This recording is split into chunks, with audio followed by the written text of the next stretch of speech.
Hello and welcome to the Telelink summer series or January series, as I like to call it. My name is Jordan. We're just waiting for a couple more people to join up, and then we'll do an introduction to our guest. While we're doing that, it's only a minute after 2, so the webinar schedule started at 2, so we'll give people a couple of minutes just to join in.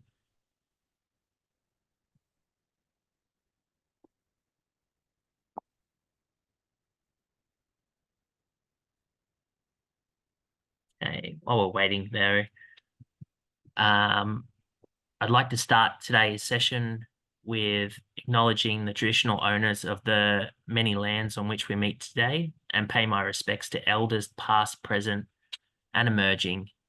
A bit of housekeeping for the webinar. It's designed with the chat function on Zoom enabled. For those using a screen reader, use keystroke Alt-H to bring up the chat window, then type your question in.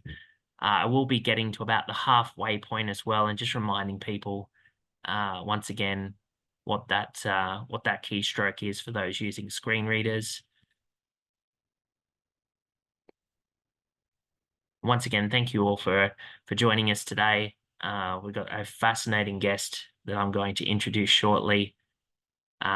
Once again, these webinars are designed around the topic of changing perceptions of people that are blind or low vision in mainstream media. So all of our guests coming along to these webinars will be discussing in depth a little bit of that topic, as well as a bit of information about themselves as well, and how they gained a foothold in this industry.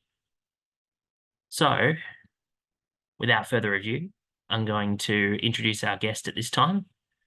He's best described as a one-man voiceover show. He can quite literally take you on a global tour of accents and dialects, from tripping through the English countryside with all its regional nuances, boarding the Eurostar to Paris as a French citizen, interrogating a prisoner as a KGB colonel, or telling you to behave in South Africa. Alistair Lee is a genuine all-rounder, joining us from the harbourside city of Sydney. He has a degree in music. He's also quite a keen mechanic, regularly featuring in Wheels magazine, and he's represented Australia in both swimming and athletics, so quite an all-rounder. He's also worked as an IT director as well. So as a voiceover artist, though, is what we're going to be talking to him about. He spent 22 years being the voice of television, audio description, and radio, advertising campaigns for many reputable organisations around Australia. Good morning, Alistair. Thank you so much for joining us. Good morning, Jordan. How are you? I'm well. So I thought we might start by just kind of getting a little bit of a sort of taster of some of your work to date. So I'm going to try a bit of audio from you, if that's okay, no and problem. then we'll go into some questions about it. Yeah, sure. What I'm going to do first is I'll play a demo file, which sort of displays some of the work I've done. So here it is. All we ask is that you keep doing what you've always done. The Lexus RX. Never has a vehicle been designed to feel so natural. And never has there been a better time to purchase a current Lexus. Check out Catch, where everyday Aussies are getting great deals, like Justin's Timber Rake, Sylvester's Cologne, Celine's Dijon, and Camilla's Pasta Bowls. For millions of products, everyday Aussies, check out Catch. This Valentine's Day, show your wingman you care with a wing from KFC. When Andrew and Liddy realised the convenience of having their gas and electricity supplied by one energy company, they happily chose AGL. The world has changed. Much that once was is lost.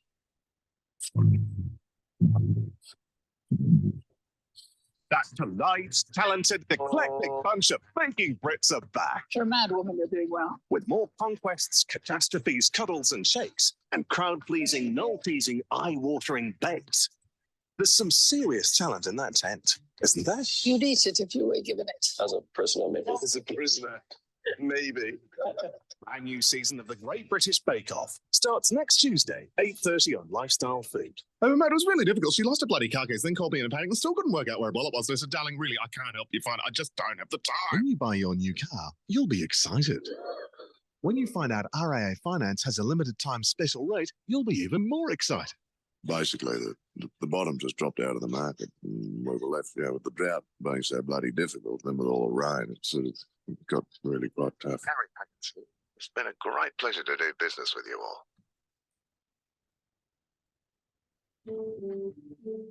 Presenting up-to-the-minute news and current affairs, we are ABC News Radio.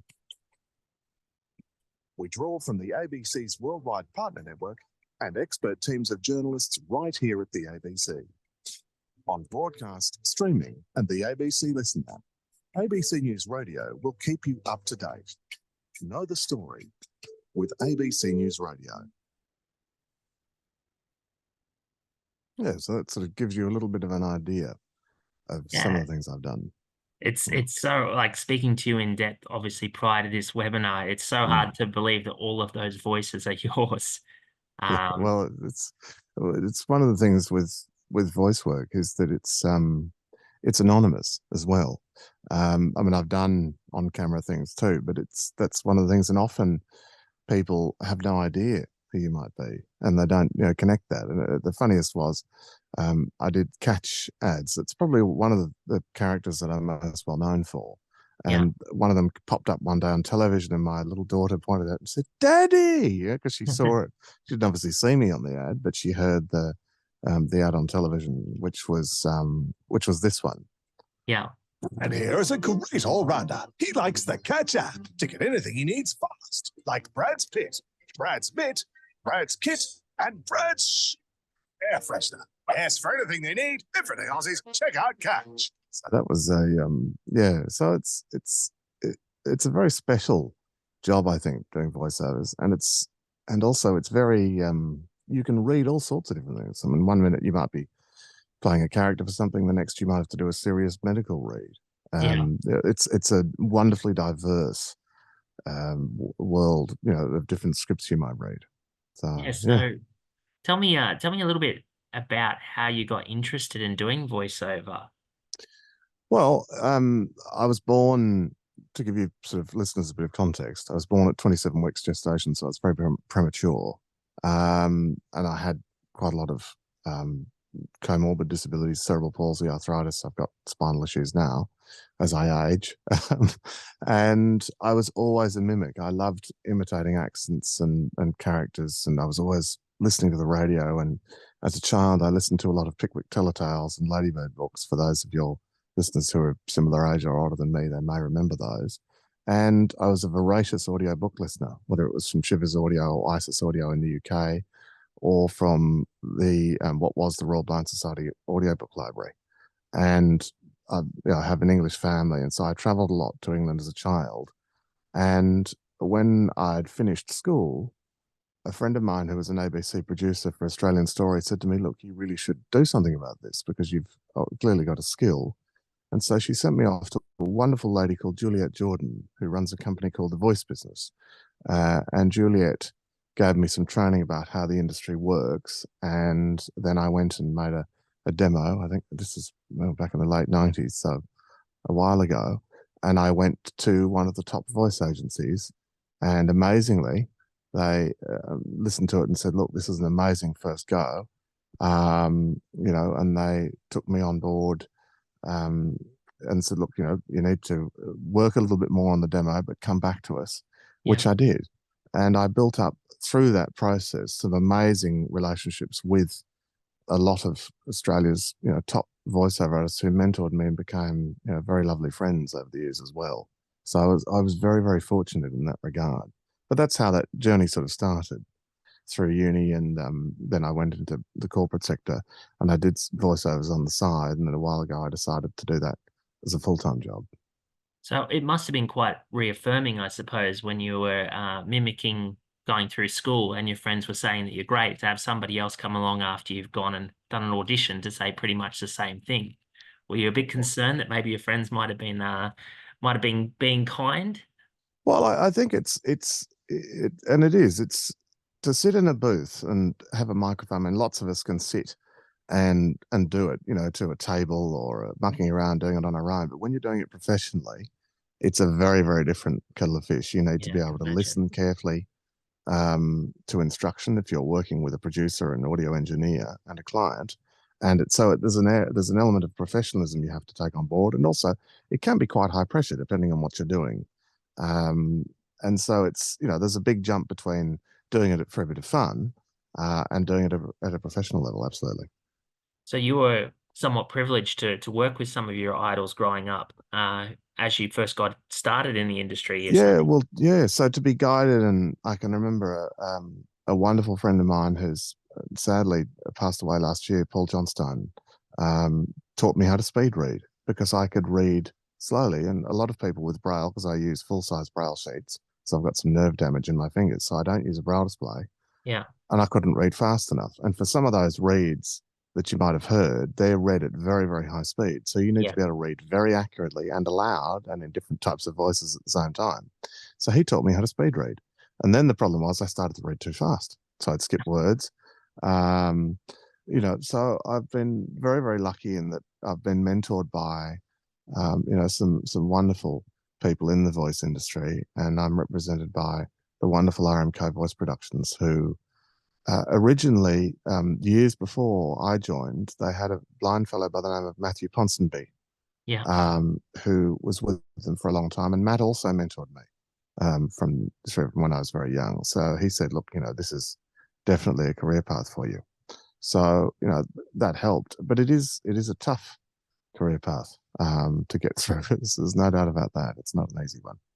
Yeah, and look, without providing too much insider knowledge, I suppose, what's some of the things that they would give you as tasks to improve your reading? Well, so one of the things that I struggled with the Braille, obviously, was being able to skim through and jump right through a script very quickly. Yeah. So if you've printed off I don't know, it could be a 40 or a 50-page corporate read. That's 40 or 50 print pages. That might be 100 or 120 Braille pages long. When you emboss that or braille it, as I did in the old days with the Perkins, you need to be able to jump through that script really fast and might find a section on page 5 or page 10. You need to be able to lay your fingers on that very quickly. And so some of those skills took a little while to develop. And it was also trial and error too, because I was going to say there probably practice. Well, yeah. And there aren't a lot of blind people.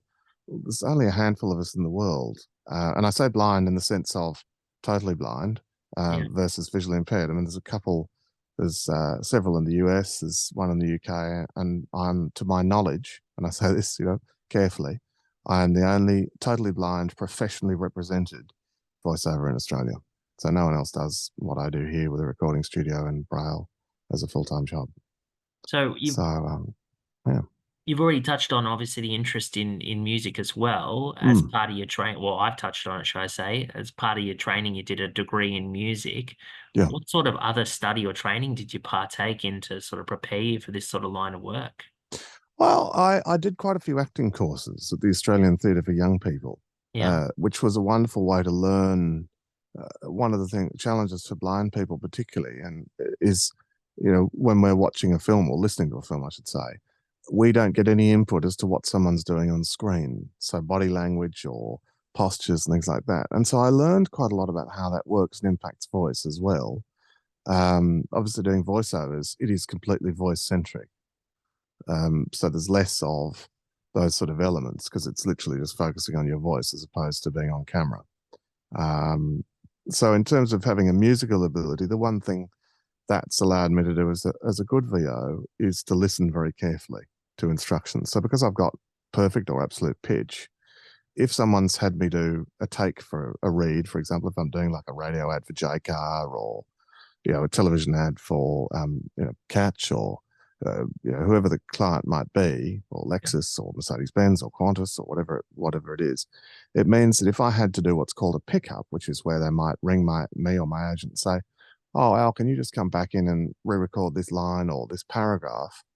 I can jump back in and do that very, very quickly because I've remembered in the back of my mind always how that pitch was for that sentence or that word. So having that musical skill is very, very helpful because you also run a clock in your head. So if you're reading a very short script, if it's 15 or 30 seconds long, because I've read so many of them, I can pretty much guarantee that if I've had an ad for whether it's a JCar ad that I did recently, for example, a couple of different radio ads, I can read them in exactly 27 or 28 seconds Yeah. rather than 30, because you need to have a little bit of time at the beginning for the music sting and at the end. So when I've, recorded those, I've read them in exactly that time. Yeah. And it's sort of, it's years of, well, it's like with anything, it's just experience as well. Yeah. And, knowing how to, I recently did a job for the Department of Social Services, and it was a beautiful job because I read the job through first. And they said to me, Alistair, clearly, you're professional, you've got lots of skills. Can you read it in a slightly different way? And I said, of course. Yeah, because I'd read it, probably more of in a voiceover type of way, quite professional and serious. Yeah. What they wanted me to do was to read it as a blind person who was talking about government support and other things.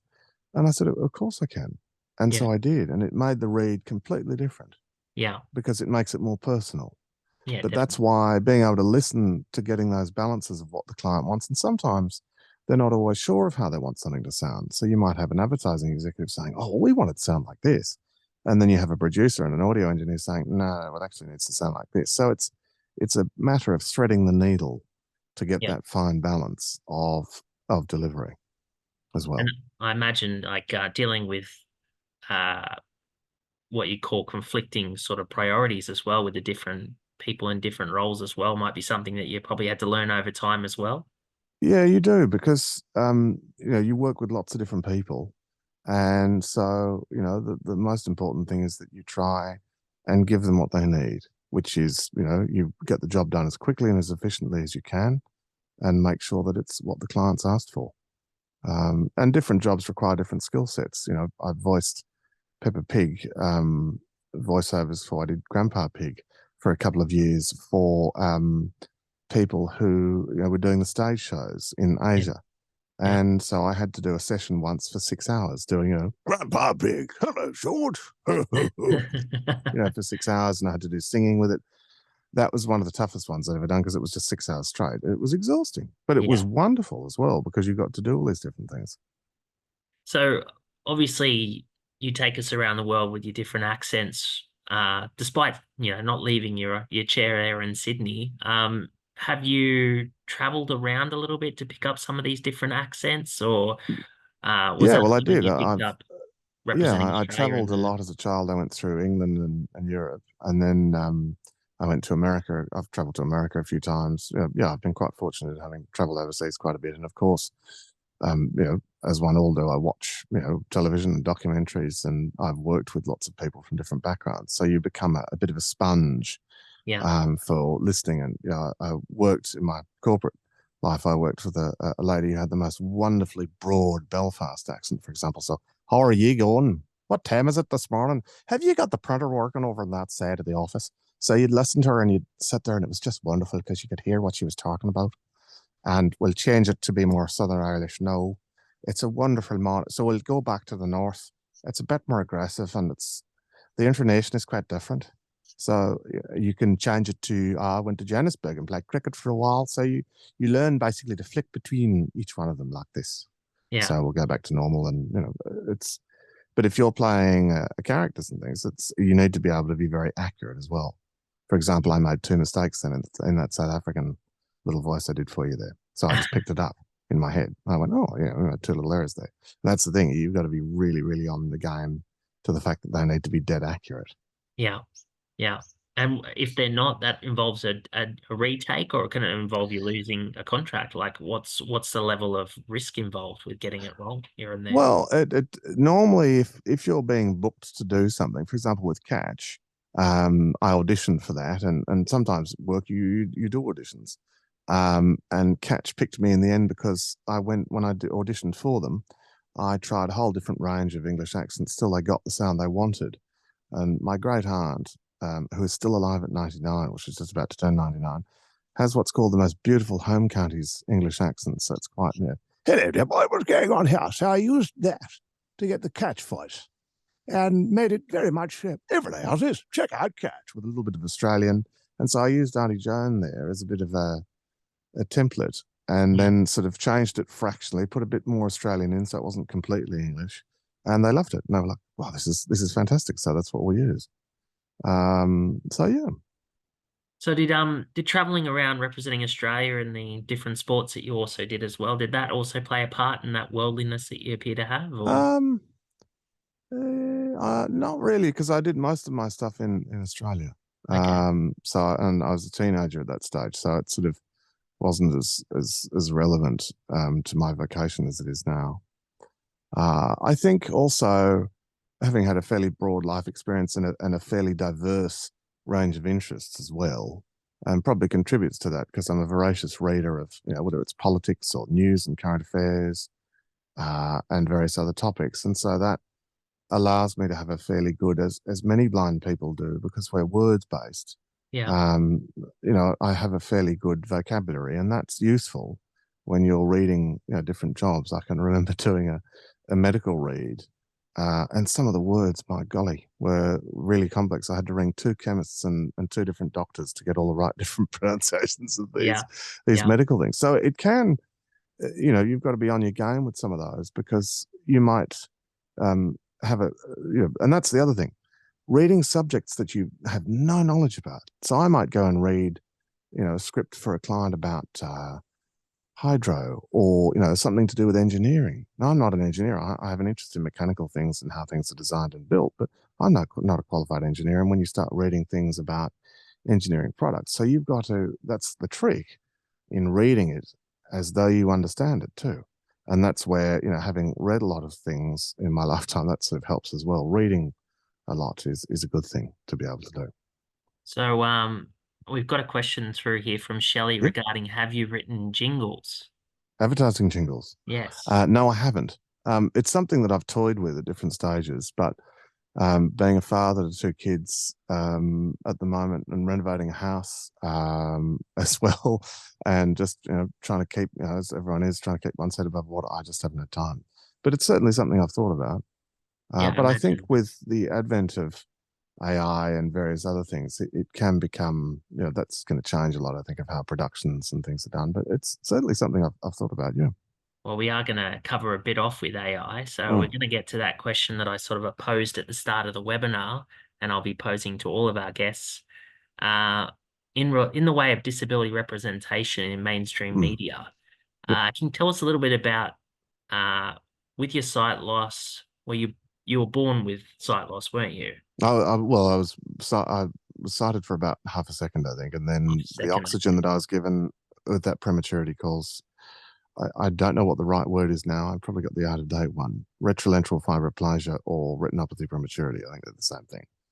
yeah, And so the oxygen that I was given caused damage to the optic nerve, etc. Which, of that sort of generation, what am I, 43? So it's quite common for around that time period. It's less common these days. Um, but in terms of how I work, I think that when I first started, um, people knew that I was blind, but it was never sort of discussed. right, And so, that was trickier because it made it harder for me to do jobs in a way than a sighted person, because I'd have to braille up a script on a Perkins, which for those of you who've used one, it's pretty noisy and you've got to braille things very fast, word by word. yeah, And then I'd have to go off to a job, find my way into a strange building with a cane, find my way into a strange control room. I might not have met these people before. So that was a huge part, even before I sat down and did a read.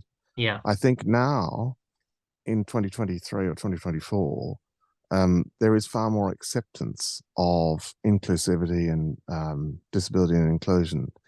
And I think that is a wonderful thing. I wish, and I think, it's a wonderful thing that we're able to be more visible as people that have skills, yeah. and as people that have a diverse range So of skills as well.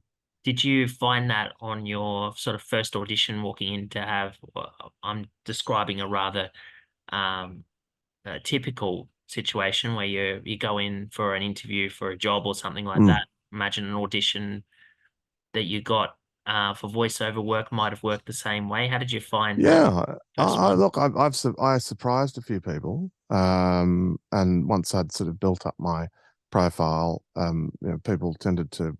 I mean, I still surprise people today who maybe haven't worked with a blind person before, and I think that's it. Is that it's about showing people that you can do anything as well, if not better than a sighted person, because your skills have to be forefront and center of what you do. So particularly when I was going off into buildings and before I built my own studio here, people, they were stunned as to, oh, he's reading that and it's in Braille. But that's also because they might not have worked with a blind person before. So there's that balance of, guiding them through how it might be slightly different. And yes, it works exactly the same way as, oh, can we pick up that bit there? Can we jump to this bit here? And you can do it exactly the same way as a sighted person can. And in some ways, sometimes better. And so the wonderful way of being able to demonstrate to people that, yes, you can. And yes, things are possible if you try hard enough. But it's hard too. It's really tough. It's not easy. And I was I've going to been ask. working away at it for a very long time, and it's not, the voice industry is a very tough nut to crack. Yeah, well, I was gonna actually touch on that in saying, like, obviously you said that you built up over time a bit of your CV and and doing voiceover work. Did you find going in first time for an audition, what did you have that confidence going in there, or is that something that you sort of built over Oh, time? no, look, I think it's the more you do, I would never say, and I think it's a danger. It's like being a very good piano player or a very good VO. The moment you think, oh, I know that's easy, is the moment that arrogance has overtaken skill. In that, I try to be as humble as possible in most of these situations where I'll go in, just be open-minded to anything that might crop up and be as humble as you can. And therefore, you don't get a surprise, or you can have a wonderful result at the end of it, and whether you get the job and the client might pick you too. You sometimes get cast by agents go, oh, I really want this voice for this or that, and they'll pick you. I often get picked for corporate reads where they want a smooth voice, for example, its speech is very clear. It's quite relatively deep, mellifluous, and it's a calm voice. It's not an offensive voice. So I often get reads like that where they want to have, as a radio friend of mine says, they want a bit of posh. So I generally get that type of read. But then I've done, as I said, changing a voice for different clients and different feels to give it a different sound. But I think these days, with COVID and back in, with the changes of all of that, it's different now in that many more people have home studios and you can just send audition files. And depending on what you're doing, you just send a file through, or the agent will contact you and say, look, someone wants you to do this, and you send them the file, and if they like you, they'll book you.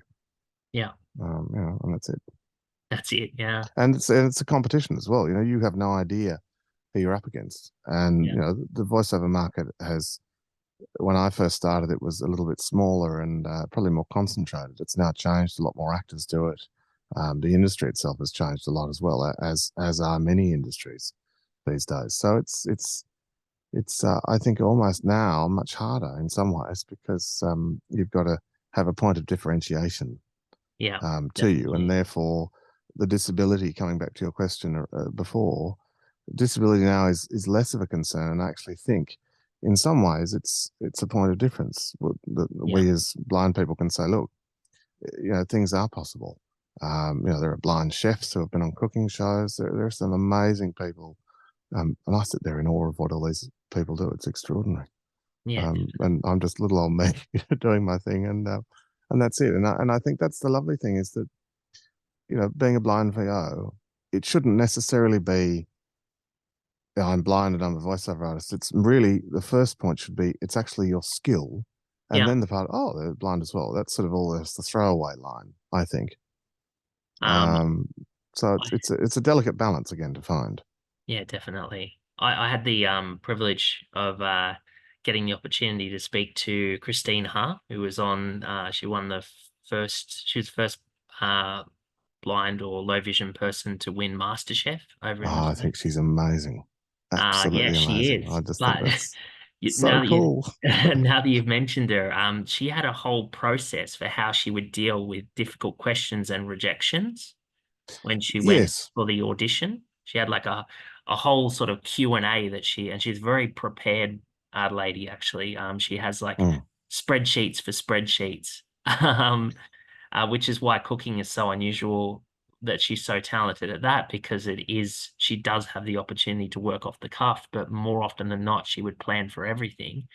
Well, as a blind cook, you would have to, because Yeah. cooking in some way, and I love cooking as well, is, it can often be quite process driven.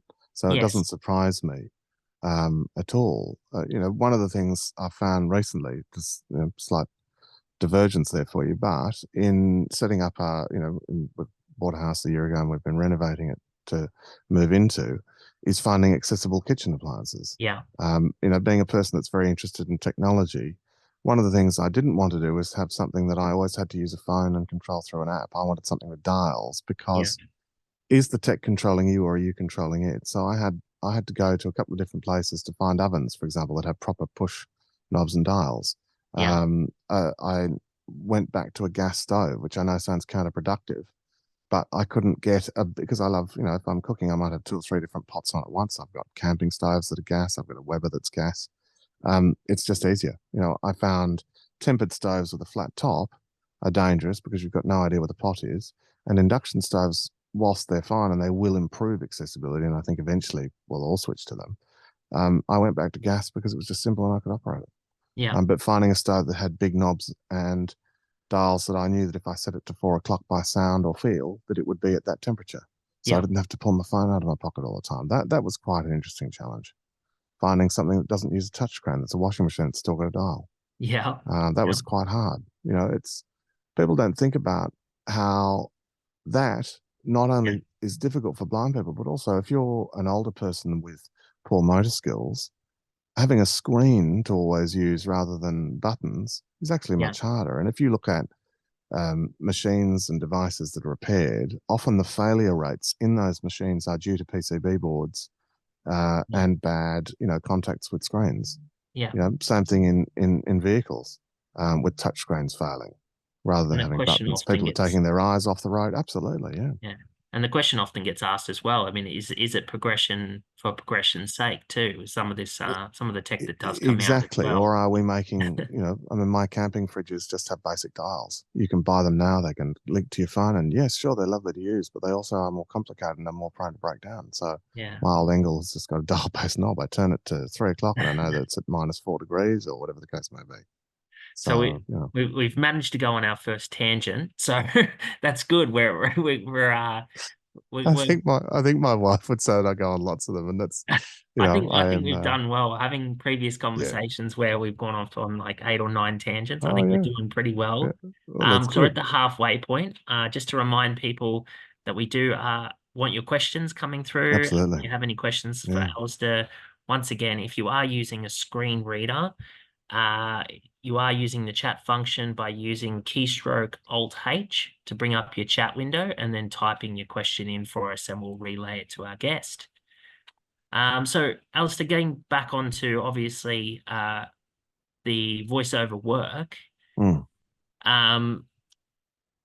you obviously pointed out your first sort of couple of jobs, you obviously had to explain to employers how it is that you were going to do the job, and obviously you'd have to prove to them whilst doing the job that you are a point of differentiation. You are more than just competitive. You are top notch and deserving of that particular role.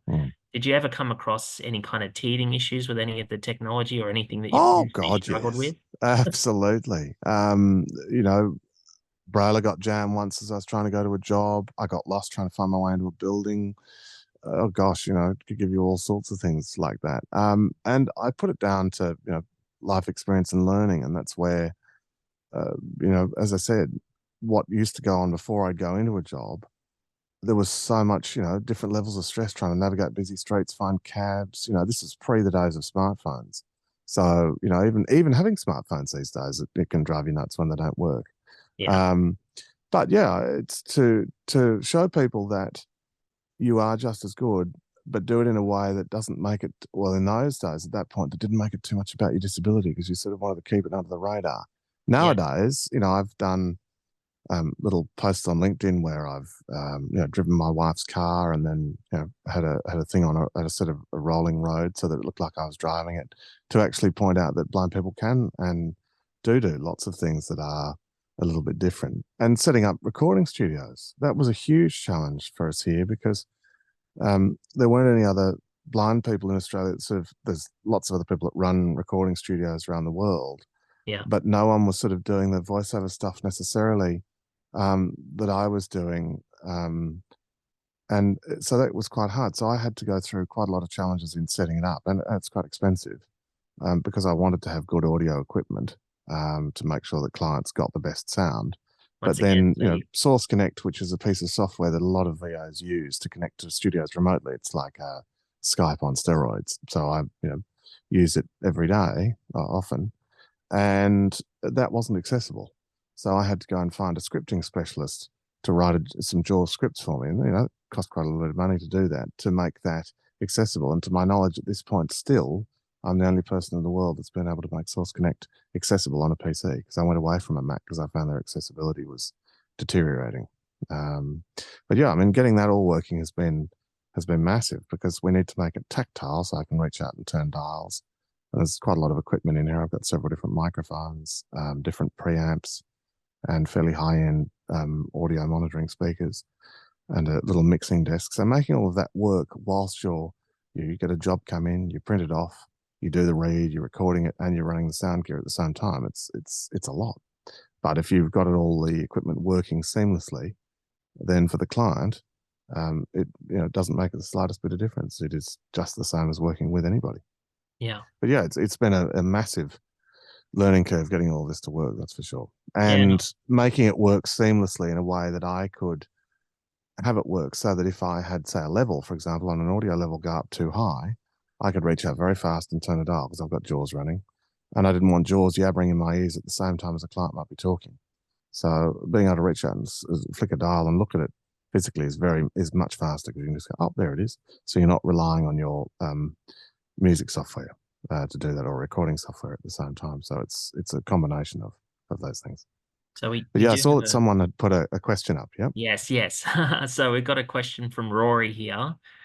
Screen readers such as MVDA and JAWS can speak at incredibly high rates. Have you found these helpful in reading long scripts, or does Braille have certain advantages that make it more desirable? I think there are a few people that use it for voiceovers. I think if you're reading things at very, very high speed, if you're doing character reads or very hard sell retail radio ads, you can do it with speech. And I listen to JAWS at a fairly rapid rate. It can be done, but I think Braille, in that sense, it's much more direct, and you're reading the words under your fingers. For people who can't read Braille, I mean, Naz Campanella, for example, is someone that people would know. She uses JAWS in that way, but she's generally speaking at a slower speed. If you're trying to do things and you have to change your character voices depending on what you're doing, or if you're working with other people at the same time, sometimes you might be, and it's not as common these days as it used to be if you're doing character reads or sort of animation. If you're working in a studio recording several people at once, that's where having speech would be a disadvantage. So I mean, I've thought about it, and I could use it in certain applications, absolutely. But I think Braille for me, because I just love it. It's my way.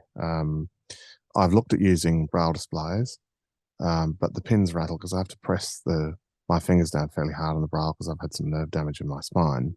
Yeah. And so that's why I use full-size Braille on an Index Everest 5 with Duxbury, because I can just get the script in, bang, print it off, and it's done. And you have to format scripts too. That was the other thing I was going to briefly mention, is that if you have a script come in, it can often have tables and tabs. You've got to remove all of those very, very fast and then print them in a format that, and sometimes clients might put things in yellow and things in red. Well, you've got to work that out very, very quickly. And sometimes you might only get 15 or 20 minutes. Yeah. Before you have to jump in and do the job. So you become very, very quick at editing things. How would you identify if they did have things labeled in red or yellow? You can't. Okay. Unless JAWS Going reads back some of the and asking. colors. Yeah. So it doesn't always matter. And people who have worked with me for a little while know that. So I often, if it's the first time I've worked with a client, I'll just work with it and see how it goes. But sometimes when you get to know them well enough, that's the lovely thing. You can say, oh, can you please send it to me just with the straight text? Because it's just so much quicker. You can just copy and paste, print it off, and bang, it's there under your fingers. Yeah. And you can read it. And often, when you're doing a read, you're reading the script for the first time cold as well. That's why reading accuracy is so important. So you're obviously incredibly passionate about this industry. That's coming shining through rather well. Was there something going into this line of work that you didn't anticipate or you completely overlooked? Um, didn't anticipate. I think the level of skill you need to have, Yeah, particularly if you're running your own recording equipment at the same time, and when you've done it for a long time, it's like anything. The level of skill you need to do quite a complex job, because it's got a few facets to it at once, particularly when you don't see. If you can see and you're using recording equipment at a screen in front of you, you can see all the different sound waves and your peak levels, and you can flick your eyes from, say, an iPad or printout. When you're blind, you can't do that. yeah, So you really need to have high levels of concentration. And it's you're sitting in a room with no air as well. So I'm sitting in my room here at home that I've built, and it's completely soundproof. So there's yeah, no, you to have no air conditioning running, anything like that. So it gets warm as well. So that can also tire you out when you're yeah, there for long periods doing things. So you've got to make sure you get fresh air, keep well hydrated, etc. yeah, which is things that I would completely have overlooked. So thank you for that. Oh, that's all right. When you sort of got into the field, what, 22 years ago there, give or take, um, was it was it inclusive and flexible in regards to the different adaptations needed for yourself, or was it something, as I said, you just didn't talk about? Oh, well, I think, I mean, even now, In your opinion, obviously. people wouldn't have a clue unless I sort of fill them in. And I've certainly made some videos explaining how my studio works. And for many people, they wouldn't have a clue how much goes into and what's needed to make it as seamless as it is for a sighted person. And everyone's workflow process is different. So what suits me mightn't suit someone else too. So you've got to, it's a way of also, and it's tricky when you're blind doing this, because you've got to find your own path that works for you. What works for me in a recording workflow process might not work for someone else. So it's a very personal thing as well, finding that balance of how you work best and what works for you best. And that comes from years of experience, but also knowing what works in terms of microphones and equipment, and having been in lots of different recording studios. Then when you set up your own, what you want to do. It's like if you think about it, a photographer or a camera person, if they've got a camera, they know what lenses work, and with years Yeah. of experience, you have a built-up knowledge of what products work well and what would suit you. Different microphones suit different voice styles as well, for example. So you've got the perfect segue for another question here from Shelley Ah, regarding would you recommend a particular software or hardware for starting your own home recording studio? my first response would be, it depends on the context of what you want to use it for. Voice production and music production are two very different things. So, and it also depends on the size of the room as well, how you're going to build it. I'd probably start with a basic, I use Reaper as my DAW or DAW, which is for the recording software, and that's very supported by the blind community.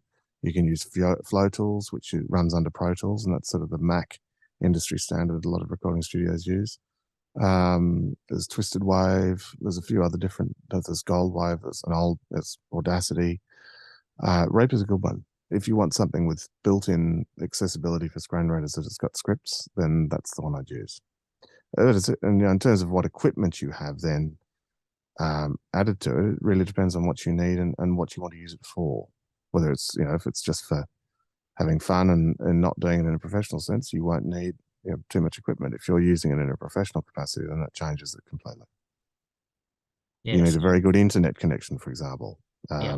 If you're working with clients remotely, for example, and you need quite a powerful computer, and you also would need a fairly high-end audio interface.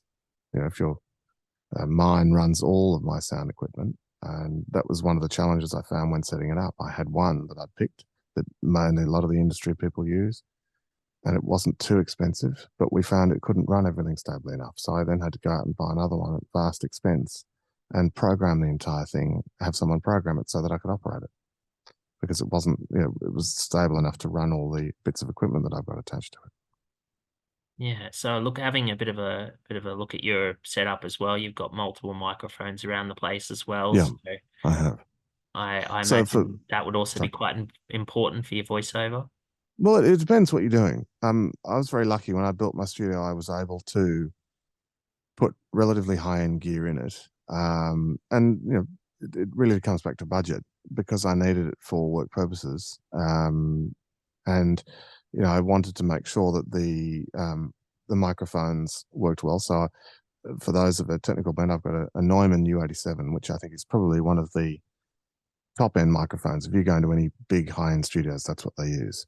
But also for radio and television, radio ads and some TV ads where you need a slightly different sound, I've got a Sennheiser MKH416, which is what's called a shotgun microphone. So it's slightly different. And they use that a lot on film sets. So for radio ads, people will generally use a Sennheiser or a shotgun microphone versus a large diaphragm microphone such as the Neumann. But if you were going to read an audiobook, you'd use the Neumann every day. It's more sensitive, but it's also challenging because if you've got a slight squeak or a sound, you'll pick that up on the mic. So we've got a question here from David. Just in regards to, have you ever considered podcasting? Would a recording studio need to be as complicated as doing voiceover work? No, probably not. It depends on the sort of sound quality you want. And many people have got amazing podcasts with very basic home equipment. They don't even have recording studios. I think the one advantage a recording studio gives you in a podcast environment is that it sounds much better. It's much clearer. And that if you're wanting to differentiate yourself, it sounds more professional if you've got a better sound. But in terms of the equipment you use, it could be similar, it could be different. It depends on the context of whether you're interviewing people in the studio with you or not, whether you're on your own, linking them in. It's quite variable. Yeah. So when you start off in voiceover, was the work more affluent than what it is now? Affluent, interesting word. I think it's the workflow now for all of us in the voiceover industry has become much tougher. Yeah. It took me a long time to get going, as I've explained, because of, people weren't sure how the blindness worked, and so that was a challenge, sort of pushing open doors gently, so to speak. Yeah. Now the problem is that the industry, like many, with economic downturns and other things, the advertising industry is being, everyone's watching their dollars and cents and being careful about what they spend. I think it's becoming much tougher, and lots of us are. It's hard, like with lots of industries at the moment. We're all looking for all the jobs we can get. Really, Yeah. It's very. I would say to anyone that's looking to get into it, it is now a very, very difficult industry to make a full-time living out of because of the economic realities of AI, as well as people with there are just more people out there doing it, and so you've got to have something that a skill set that differentiates you from them. Yeah, and when you touched on AI, that obviously artificial intelligence, meaning robotic Synthetic. voices Yeah. doing voiceover on things. No, that's a massive threat for you? voiceovers. Yeah. Well, I mean, it could affect all different types and streams of work. I think AI is going to be in the next 5 years. It's going to change so many things about society and industry as well. I mean, how deep's the rabbit hole we go down? It will do a lot of good, but I also fear that it will affect a lot of industries. And you could argue that AI, you plug it in and it does it, and you can get pre-recorded voices, and they're quite extraordinary because they're mimicking a human voice, and someone has used a human voice and cloned it or recorded it. But I still think fundamentally there will always be voiceover work out there for good voiceovers because it still gives you a better sound and a better clarity having it delivered fresh than using an AI voice. Yeah, definitely. And when you consider the client as well, you've touched on as well, often the client is wanting that genuine touch. That's right. You're not going to get that from AI, or at least you're not Well, going to at the moment. No, and I think if you're looking for, say, someone that can do accents particularly, I mean, my voice might be harder to imitate with an AI because it's half English, half Australian. I've got some quite strong English phonetics in my speech, as my wife is constantly teasing me about. I say things like room instead of room, chance instead of chance, yogurt instead of yogurt. And I've got all of these little things. So that wouldn't necessarily be picked up with an AI voice. No. You've already touched on the fact that you're a proud dad of 2. Mm. You've also Well, touched on the fact that limited airflow and large sets of recording time in your studio. How do you sort of manage the work-life balance if you've got a rather big sort of voiceover job and requires you to lock yourself in your studio for 6 hours? How do you do with that with kids? Because I can't seem to figure it out myself. and you've got a few more kids than me too. Yeah, well, It's it's about how, I mean, doing a 6-hour job is very rare. That was the longest job I've ever done in one go. yeah, Jobs usually are an hour to 2 hours, sometimes longer, sometimes shorter. Sometimes they can be much faster. yeah, So that's generally manageable. And I can, the home we're building, for example, the room is soundproof, so I can walk in there. Kids can be there if my wife's home, if they're with her of an evening time, or if I'm doing an audition for something in the US or overseas, I can still go and do that. Because during the day they're in, our eldest is in daycare, and our second eldest, our son, will be starting daycare when my wife ends her maternity leave. So from that point of view, that's manageable. yeah, cool. And you work around it. I mean, if you've got a problem, I've sometimes had to say to my agent, I'm not available today because I'm, one of the kids has got flu, or like any normal job, you work around it. Pretty Yeah. much. Yeah, definitely. And I think that's a rather important point as well for future aspiring voiceover artists as well. You need to set that time aside as well for you to have, the rest of your life as well. Well, I think the other thing with voiceovers is that it can, and it's a point that a lot of blind people would understand, particularly working from home studios a lot more now. I love going. I went to Channel 9 to do a job the other day for a client. It was so nice to get out and about, and Yeah. King and I, my guide dog, whizzed into 9 and we did this recording. It was wonderful, to work with some people in a different studio. I mean, for me, the advantage of doing it here is enormous. I don't have to do navigation. I've got all of my own equipment here. The embosser's here. It's very quick. It's very seamless. Yeah. The disadvantage to that is that you can, and often do, become quite isolated, because when you're doing voiceovers, you're working on your own a lot of the time. Yeah. So although you're speaking to people, if you're being mixed, or if there's post-production elements involved and you're working with a client, I mean, sometimes you do things on your own. You'll do an audition on your own, and they'll take that as a read. So, it can at times be a little isolative. Yeah. That's one of the downsides of it, probably. But, it's just the way it is. So I'm mindful of the fact that we are getting close to winding up today's webinar. And once again, I'll start by saying thank you so much for your time. I know how precious it is. Just for our listeners, did you have like a bit of a pinch me moment in this field? That moment where you kind of reflected and said, "Yep, this has been the highlight with me in this job thus far." Or many? I think, look, I've loved every job I've done. Some jobs I found harder than others. Some jobs I've found technically challenging. No, I think I love doing the job. So any job, and I always go in, it's very important to do the job well and do it professionally, in my opinion. Sometimes I think maybe I worry too much about delivering it and getting it done as quickly and efficiently as possible. But I think I think certainly when people recognize you and go, "Oh, I heard you on this the other day," or on the ABC, or someone says, "Oh, was that you that did that?" And it's sort of funny, you sort of get used to it. Like, often after I've recorded a job, I forget about it or think about something different, and suddenly you're watching television, you hear yourself, "Oh, okay," yeah. And most VOs, you don't sort of really think about it. Like, oh, Yeah. And if you're talking to other of us, you go, "Oh, that was a great read you did the other day for such and such," or, "Oh, fantastic, the single line there, you nailed that word." So we often have sort of laughs and chats about that sort of thing. But no, you don't really. I mean, it's a job like anyone's. So you've once again provided another sort of segue. How do our listeners follow your exploits going forward? Where can you find you? Well, I've got, funnily enough, I've got a website, which is alistairlee.voiceactor.com. I'm also represented by RMK Voice Productions. Google is probably your best friend there. I've got a LinkedIn profile.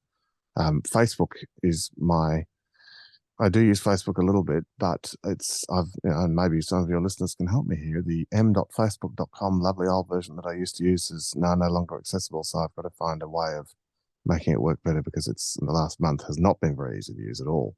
But yeah, you can find me pretty easily on on Google or LinkedIn or one of those platforms.